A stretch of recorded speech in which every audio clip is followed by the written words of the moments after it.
Convido a igreja a abrir a palavra de Deus em Efésios capítulo 18. Lucas.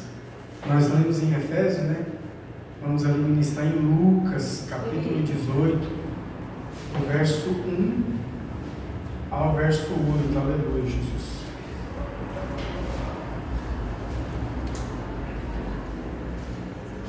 Glória a Deus.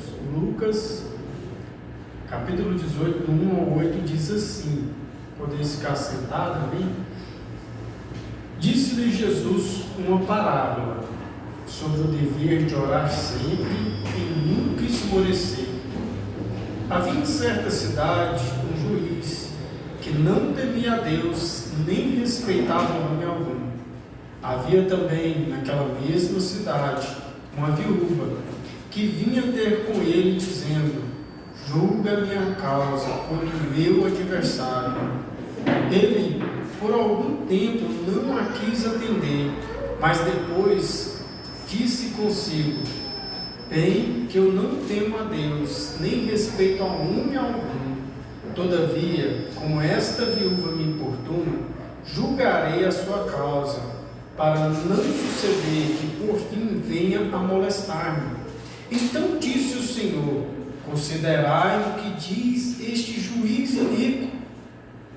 Não fará Deus justiça aos seus escolhidos, que a Ele clamam dia e noite, embora pareça demorado em defendê-los?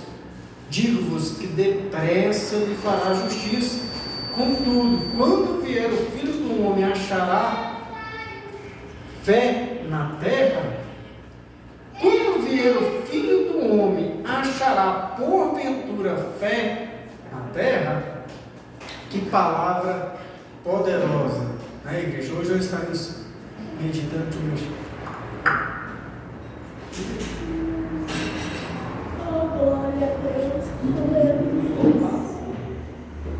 glória a Deus. Glória a Jesus, aleluia. Só o Senhor é Deus. Irmãos, estamos ministrando nessa noite sobre oração. Nós sabemos que a oração de um justo muito pode em seus efeitos. E nós vamos ver que Jesus sempre nos ensinou a orar. Se Jesus, que era Filho de Deus, diz a palavra de Deus que ele saía à parte e orava, imagine eu, imagine você, o dever que eu e você temos de orar. E como orar é importante. Orar move a mão de Deus ao nosso favor. Louvado seja o nome do Senhor. Em 1 Tessalonicenses 5,17 vai ter um versículo bem conhecido de todos nós: orai sem cessar. A oração nossa tem que ser todos os dias, e não apenas aquela oração onde nós nos ajoelhamos e tiramos aquele momento ímpar, aquele momento separado com Cristo, mas a nossa oração ela tem que ser dentro do carro, tem que ser lavando louça, no trabalho. A oração de estar ligado com o céu, ligado com Deus, ali andando com Deus todos os dias, tendo aquele momento de gratidão, aquele momento de louvor, aquele momento ao qual a palavra de Deus nos ensina que nós devemos sempre dar graças a Deus. Louvado seja o nome do Senhor. Dai graças a Deus. Então isso é o sentido da oração. O sentido da oração é ter comunhão com Deus, comunhão com o Pai, comunhão com o Filho, comunhão com o Espírito Santo. Então nós devemos buscar a presença do Senhor. E diz a palavra de Deus que Deus, irmãos, Ele apressa em fazer justiça ao meu favor e ao seu favor. Embora para nós pareça demorado, mas Jesus afirma que depressa Ele fará justiça. Porque Deus, irmãos, age na minha vida e na sua vida no tempo certo. Algumas situações da vida são para nos tratar, são para nos corrigir, mesmo porque a palavra de Deus vai dizer: qual filho que o pai não corrige? ora, se nós somos filhos e estamos sem correção, nós não somos filhos legítimos, somos ilegítimos.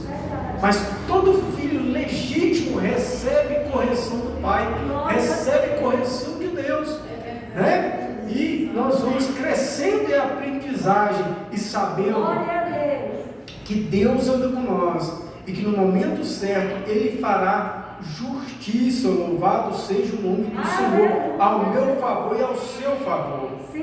E é interessante quando nós lemos essa parábola, porque ela nos fala de uma oração que busca de Deus justiça, que busca de Deus algo que alguma pessoa fez contra nós injustamente.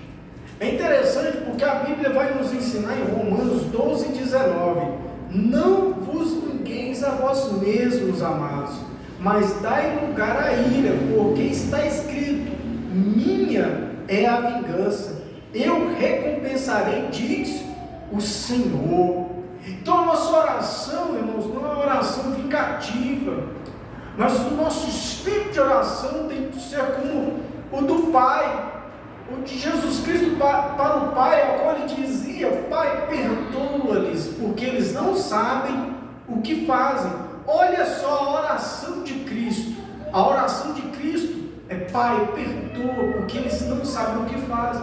A oração de Cristo é agradecendo pelo pão e a vida num grande milagre por causa da ação de graça. Então a oração de Cristo, irmãos, é essa. A nossa oração também tem que ser essa. Colocamos diante de Deus a nossa situação, colocamos diante de Deus a nossa causa, mas sabendo que Ele pelejará por nós. Não é eu que tenho que enfrentar os meus adversários e me vingar deles, dar o troco neles, né? Mas esperamos no Senhor, porque dele vem a nossa vitória, e a nossa vitória é tendo uma vida de oração. Jesus também vai ensinar em Mateus 7, do 7 ao 12, nós vamos ver ali ele nos ensinando sobre a oração novamente no Sermão do Monte, né? Que diz assim: pedi e dar-se-vos-á, buscai e acharei, batei e abrir-se-vos-á. É interessante, irmãos, que nós devemos orar, devemos pedir, e ele nos ensina: olha, pede, você tem que agir, você tem que pedir e dar-se-vos-á. Buscar, você tem que buscar, você tem que agir e acharei. Batei, olha, você tem que bater, não adianta ficar parado, batei e abrir-se-vos-á. Pois todo o que pede, recebe, o que busca, encontra, e a quem bate, abrir-se-lhe-á. Ou qual dentre vós é o homem que, se porventura o filho lhe pedir pão, lhe dará pedra? Ou se lhe pedir um peixe, lhe dará uma cobra? Ora, se vós que sois maus, sabeis dar boas dádivas aos vossos filhos, quanto mais vosso Pai que estás no céu dará boas coisas aos que lhe pedirem. Tudo quanto, pois, que quereis que os homens vos façam, assim fazei vós também a eles, porque esta é a lei e os profetas. Aleluia. Há um segredo muito grande quando Jesus nos ensina sobre orar. O primeiro exemplo de oração, nós vamos ver que nós estamos buscando que Deus venha fazer justiça em nosso favor. Nós estamos batendo na porta, e mesmo que o nosso adversário seja infiel, mesmo que ele não tema a Deus, Deus o verá, céu e terra, e vai dar vitória para mim e para você, e não devemos vingar. E aqui Jesus nos ensina: olha, pede, recebe, e busca, clama, bate, corre atrás, se esforça. E ele vem aqui fechando esta passagem com algo que me chama a atenção: olha, tudo quanto, pois, que quereis que os homens vos façam, assim fazei vós também a eles, porque esta é a lei e os profetas. Ou seja, a lei e os profetas é amar o meu próximo como a mim mesmo. E às vezes eu presto atenção que o Brasil, ele é um país da onde nós gostamos de pechinchar, não é verdade? Todo lugar que você vai, né, já é uma cultura nossa, né? A pessoa vai vender algo de R$10, você fala: não, faz para mim por 8, faz para mim por 7, E nessa cultura, irmãos, isso acaba se tornando normal. Só que quando você lê a palavra de Deus, você tem que amar o seu próximo como a ti mesmo. Eu vejo muitas pessoas orar por um aumento de salário, só porque ele não paga bem o seu funcionário. Eu vejo então pessoas que clamam por aumento de salário, por uma condição melhor, mas ele, quando o pedreiro vai na casa dele e dá o preço, ele acha caro. Fala, não, isso está caro demais, baixa isso aí no máximo. Não dá valor, né? Inconscientemente, às vezes nem por querer, mas inconscientemente ele não dá valor no salário do seu próximo. E a oração dele é: aumente o meu salário, me dê um cargo melhor, enquanto eu e você estamos fazendo com o nosso próximo ao contrário. E fazendo assim, irmãos, eu não alcanço a vitória, eu não alcanço a bênção. Então, na verdade, se eu tenho condições, eu tenho que pagar até melhor, eu tenho que dar uma condição até melhor para aquele que está trabalhando comigo. É interessante que tem pessoas que não oferecem nem um lanche para aquele que vai cortar a grama do seu quintal, tem aquele que não oferece nem água. E aí a sua oração é: pai, eu quero ter um lugarzinho melhor para trabalhar, eu quero um aumento de salário. Mas quando alguém está trabalhando para ele, e é interessante no nosso país que, por mais que você seja, né, uma pessoa com pouco dinheiro, vamos se dizer assim, sempre você vai pagar alguém para fazer algo para você, que você não consegue, não é verdade?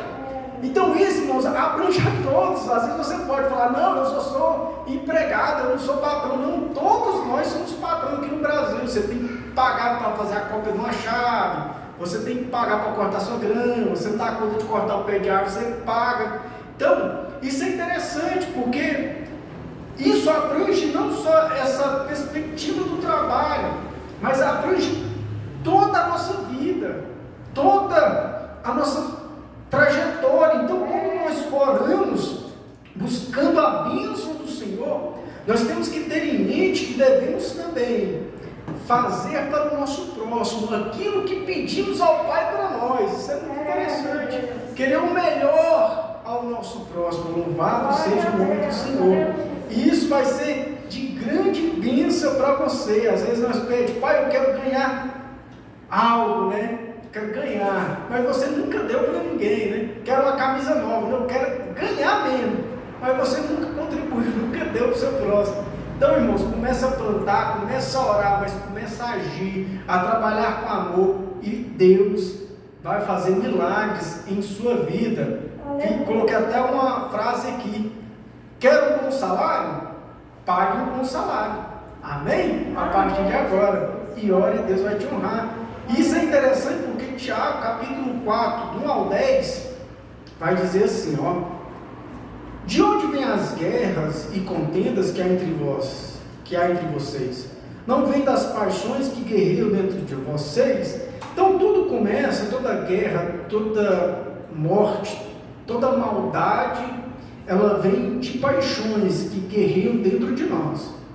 E aí ele vai falar dessas paixões: olha, vocês cobiçais coisas, vocês têm desejo ardente por coisas materiais, vocês têm desejo ardente por carrão, por boa casa, por coisas, né, que venham a demonstrar que vocês são superiores, a status, a ser, ter uma maior quantidade de seguidores no Facebook. Vocês buscam a fama, vocês cobiçam coisas, mas não têm, matam por causa dessas coisas, invejam, mas não conseguem obter o que desejam. Porque quando vocês conseguem obter aquele tão desejado carro, você já quer outro carro maior, porque essa cobiça é insaciável. Quando você consegue chegar na fama, você quer ser mais famoso do que o outro que está na mesma fama que você. Quando você chega lá, você não cessa dessa cobiça, você acaba não chegando em lugar nenhum, fora aqueles que nunca chegarão. Vocês vivem a lutar e a fazer guerra, não tem. Por que não pedes? Aí tem a turma que pede, ele vai falar: por que não pede? Ele fala: olha, porque vocês não pedem. Quando pedem, não recebem, porque é Deus que pedem. Os que são da igreja, os que conhecem a Cristo, pedem, mas não recebem, pois pedem por motivos errados, para gastar em seus prazeres. Adúlteros, vocês não sabem que a amizade com o mundo é inimizade com Deus? Que mundo é este? Não é as árvores, não é o bosque, não é os animais.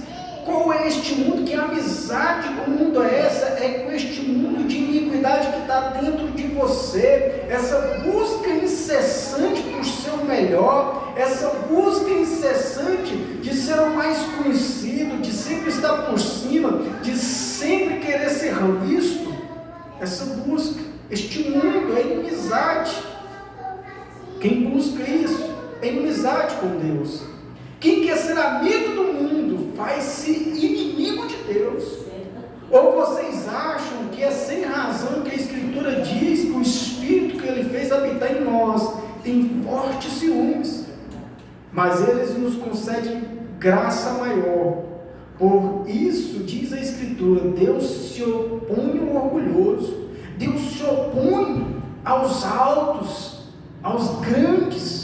Deus se opõe a todo aquele que se coloca no lugar de Deus, de todo aquele que se coloca num degrau superior ao seu irmão, que se acha melhor, que se acha mais perfeito, que se acha que está mais perto de Deus. Deus se opõe aos orgulhosos, mas concede a sua graça aos humildes, aqueles que reconhecem que Deus é tudo e nós somos pó. Portanto, submetam-se a Deus, resistam ao diabo e ele fugirá de vocês. Aproxime-se de Deus e ele se aproximará de vocês. Pecadores, limpem as vossas mãos, e vocês que têm a mente dividida, purifiquem o coração, entristeçam-se, lamentam-se e chorem, troquem o riso por lamento e a alegria por tristeza. Humilhem-se diante do Senhor e Ele vos exaltará. Louvado seja o nome do Senhor. Que venhamos a largar toda essa busca louca por meros prazeres humanos, porque buscando assim, meu irmão, minha irmã, você não vai alcançar. Então tem muitas pessoas dentro da igreja fazendo campanha, orando e buscando, e não obtém a resposta de Deus, não obtém o que busca, porque o que busca é mal, é para o seu próprio ego. Então o segredo está lá em Mateus, capítulo 7, verso 7 a seguir. O que você busca, você tem que desejar o mesmo ao próximo, a mesma proporção. Louvado seja o nome do Senhor. Deus é maravilhoso.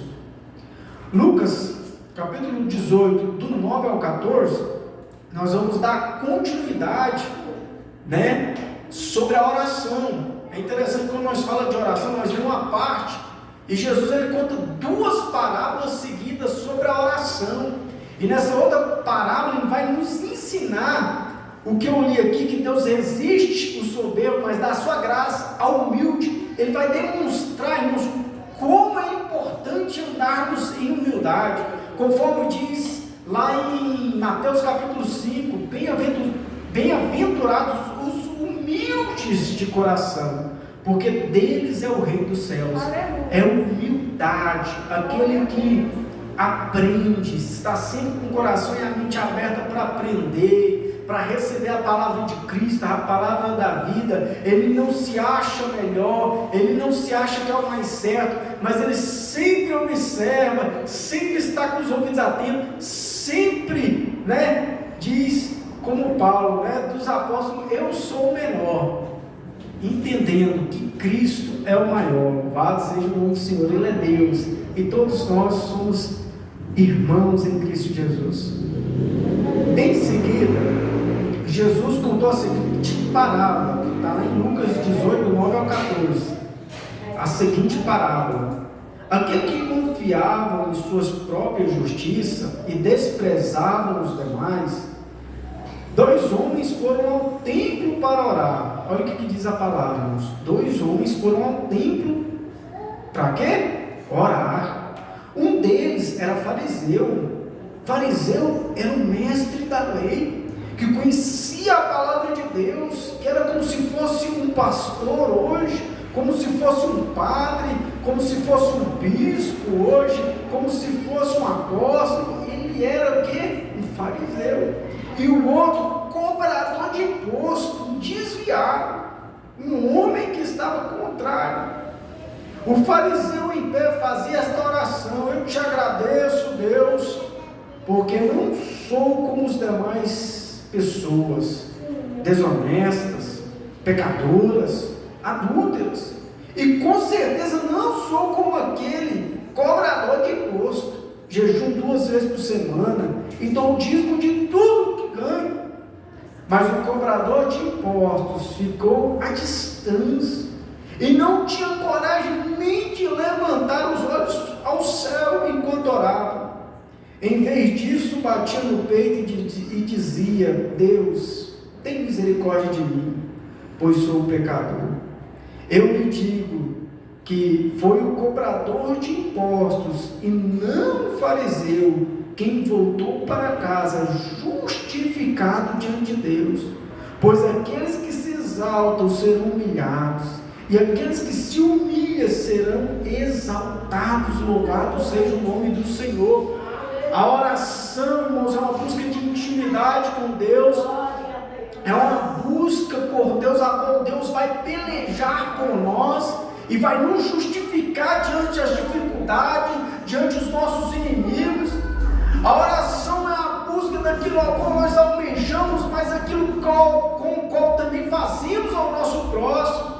A oração, irmãos, move a mão de Deus, mas sempre temos que estar cheio da humildade, sabendo que a vitória não é através da nossa espada, embora devemos lutar. É interessante que o salmista ele vai dizer: se o Senhor não edificar a casa, em vão trabalha os que a edificam. Mas eu quero abrir aqui um entre parênteses, que os que edificam precisam edificar a sua casa. O Senhor, se o Senhor não guardar a cidade, em vão vigia a sentinela. Mas a sentinela ela precisa estar vigiando, a sentinela precisa estar atenta. O que eu digo com isso? Nós devemos orar, mas devemos agir, devemos nos especializar, devemos correr atrás de melhorias, para que venhamos alcançar aquilo que almejamos. Devemos nos esforçar, sabendo que se o Senhor não fizer, em vão é o nosso esforço, mas ao mesmo tempo, tendo ciência que sem o esforço não chegaremos lá. Nós temos que ter este equilíbrio, sabendo que tudo aquilo que possuímos vem do Senhor pela sua graça, sim, através do meu esforço, do seu esforço, do nosso esforço, mas quem dá a vitória é Deus. Louvado seja o Senhor. E assim é com a oração, nós oramos, agindo, e Deus faz, porque sem o Senhor, em vão é o nosso esforço. Em Tiago capítulo 5, verso 17 ao 18, vai dizer o poder da oração na minha e na sua vida. Ele vai dizer que Elias era um homem sujeito às mesmas paixões que nós, e orando, pediu que não chovesse, e por 3 anos e 6 meses não choveu sobre a terra. E orou outra vez, e o céu deu chuva, e a terra produziu seu fruto. Aleluia, Jesus. É interessante, eu estava lendo aqui em outra versão, diz assim: Elias era humano como nós, e ele orou e pediu que não chovesse, e por 3 anos e 6 meses não choveu sobre a terra. Irmãos, eu quero concluir aqui com Tiago 5,16, que vem antes aqui, que diz: portanto, confessem os seus pecados uns aos outros e orem uns pelos outros para serem curados. Olha só, confessem, orem para que sejam curados. Olha só o poder da oração para que venhamos ser curados na alma, no corpo. E ele vai finalizar: a oração de um justo é poderosa e eficaz. E ele vai concluir dando o exemplo de Eliseu. Eliseu era como mim, é como você, humano como nós, e orou, irmãos, e não choveu. A oração de um justo é poderosa e eficaz. Em outra versão, a oração de um justo muito pode em seus efeitos. A oração tua, quando você ora pelo enfermo, não é para se mostrar, mas é pelo amor do próximo. E quando você ora dessa forma, sentindo amor, irmãos, Deus vai te usar para curar vidas. Glória a Deus. Aleluia. Você está orando, irmãos, por amor. Não é buscando nada material. Presta atenção na oração de Jesus, como Jesus agia, como Jesus trabalhava, no espírito do Evangelho, como os apóstolos faziam. Toda a glória era para Deus. Por quê? Aleluia. Porque que Deus cresça e nós diminuímos. Louvado seja o nome do Senhor. Que o Espírito Santo de Deus fale melhor em cada coração. Que Deus abençoe cada um de uma forma especial nessa noite.